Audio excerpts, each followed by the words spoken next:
Alright, so a few reasons this video actually exists. One, the actual video that I wanted to show you guys is taking me longer than I expected to. That one I think most of you will enjoy. Two, I'm starting out with more specific strongman training this week, and that makes me look way cooler than I actually am, so yeah. Three, actually, yeah, it's mostly number two.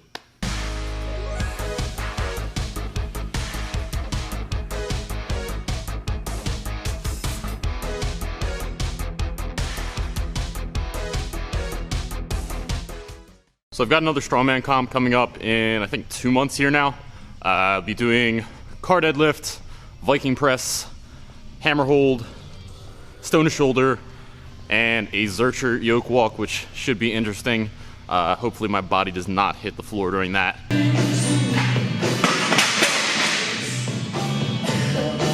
But doing it again as middleweight. I've been staying middleweight mostly to challenge myself. I think, competitively speaking, I'd be a lightweight right now, but the middleweight weights have been really challenging me, so I've been liking it. We got car deadlift today though, and car deadlift actually comes with its very own warm-up. We have to basically get this shit out of the way, get that down without killing myself, get tires loaded on, possibly kegs, and basically anything else I can throw at it. So yeah, we'll do that.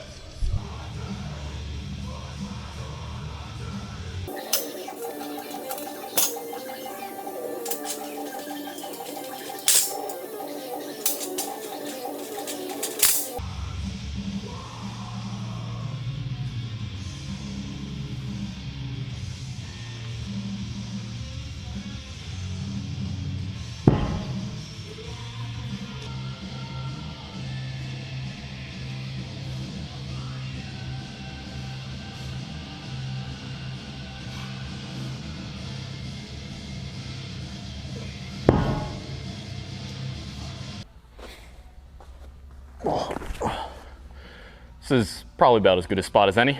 This video is geared towards anyone who posts their lifts to social media, posts their fitness journey, their career, business, or weight loss, whatever, even if you have no intentions of being a fitness influencer.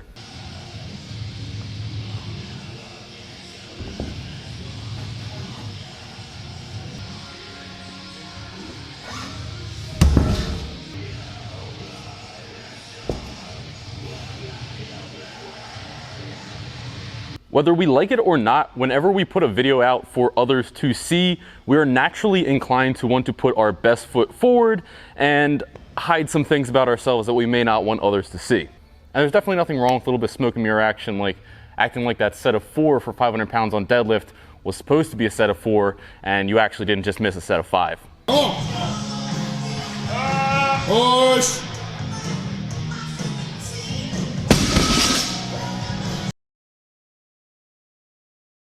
But what I believe happens more often than not is the pressure to post for social media ends up hurting the way a person adheres to their programming or even the movements they are selecting for their programming in general, and negatively impacts their training over the long term.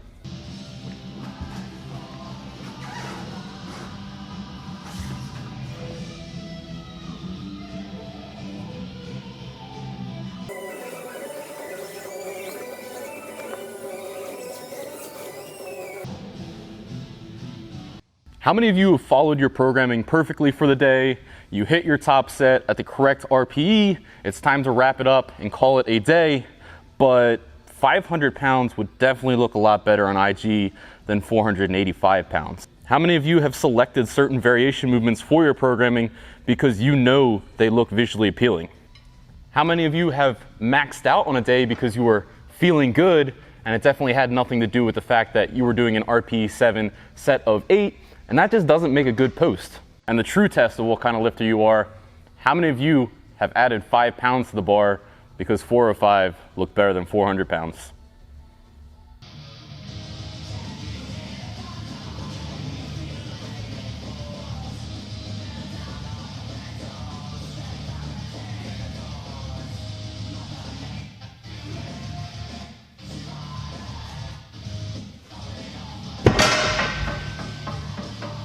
And I'm not saying these things are going to immediately become a problem, but It's when you get into this repetitive process of constantly hitting RPE 9 or 10 sets when you're supposed to be hitting RPE 8, constantly maxing out instead of waiting to properly peak for your lifts, or just going off program in general because you think the lift you're about to do is gonna make a cool video.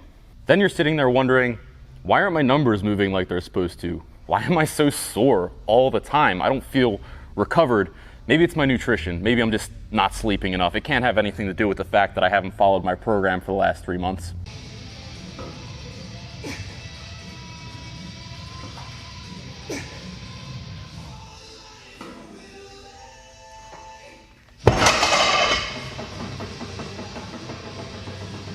Here's the inherent issue. Social media progress and fitness progress follow the exact opposite pattern. Social media rewards consistent and frequent posting of attention-grabbing content. Fitness rewards consistent and frequent training of basically the same damn thing for 3 months. This can put fitness content creators in a bit of a bind because now they're choosing between progressing their social media and fuck their body, or choosing between progressing their fitness status, but oh shit, I just posted the same squat video 4 times in 1 week. But I do believe there's a way to address this both from a normal person standpoint and someone who genuinely wants to be in the fitness industry and have an online presence.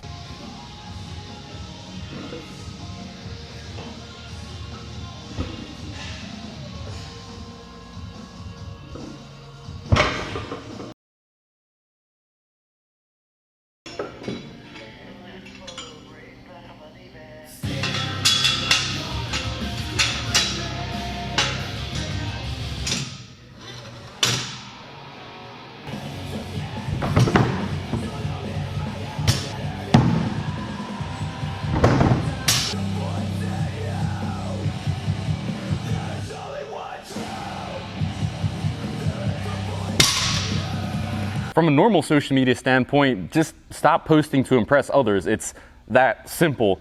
If your job is not in the fitness industry, it legitimately does not matter what you post. You can post an AMRAP set of you curling out 10-pound dumbbells and it will not matter as long as it makes you happy and you're not posting it for others.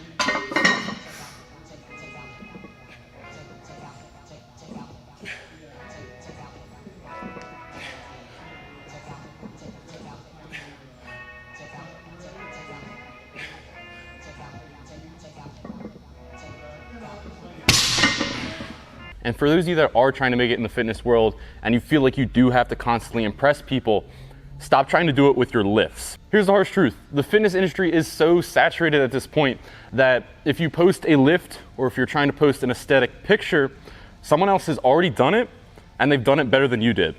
Instead, what I think you guys can focus on, and I'm trying to do the same thing, is produce unique content, have a personality, produce stuff that has genuine value to others, instead of trying to impress people by things that have already been done before. You just want to show you're running, yeah.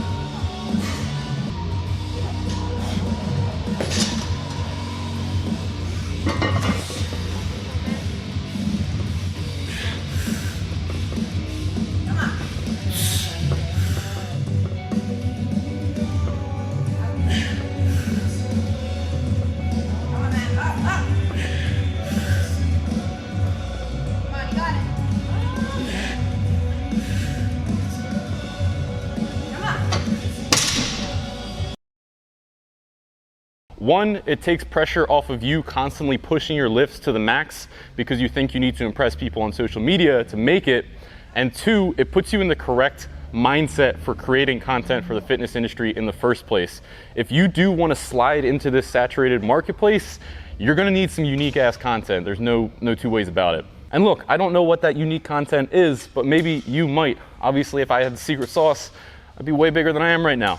But you might have a better idea than I do. You might have a more unique idea than I do.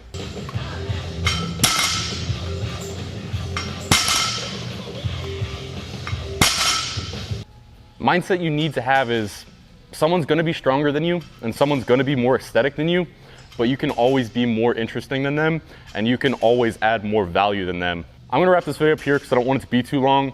Overall, don't let social media influence the way you lift, your programming, or the movements you select.